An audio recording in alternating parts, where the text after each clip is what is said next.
bathing spot. This area was a basin to begin with, and still, even though nobody's putting water into this, there's still some water there. The thing is that 100 years ago, this was fed naturally. This area was fed naturally, and there was an intermittent lake here.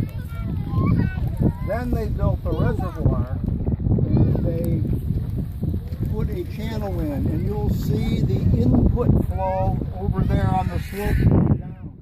That's water coming from Owen Bank into the Silmar treatment plant area, and that's down there. And they were filling it with the same kind of water that people were drinking.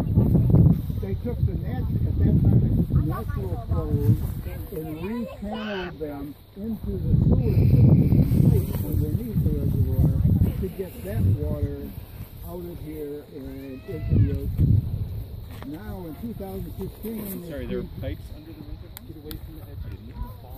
Yeah, there's pipes, the whole sewer system over there, and it feeds the storm water into a tunnel that goes into the Los Angeles River down in the West Hill.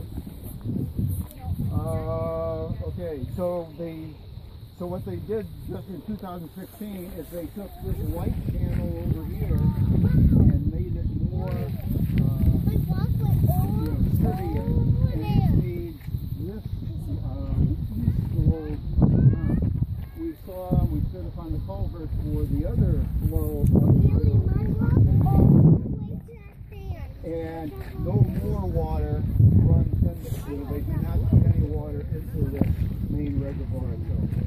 So now in a sense, these runoff from the hills are going back into the basin area, the natural area, rather than getting sent down to the sewer system.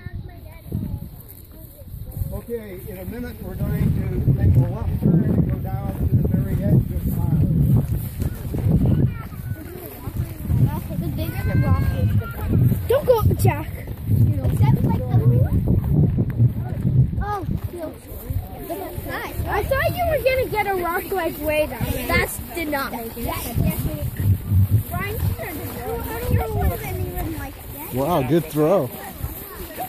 Good throw. Can we see the alligator thing after?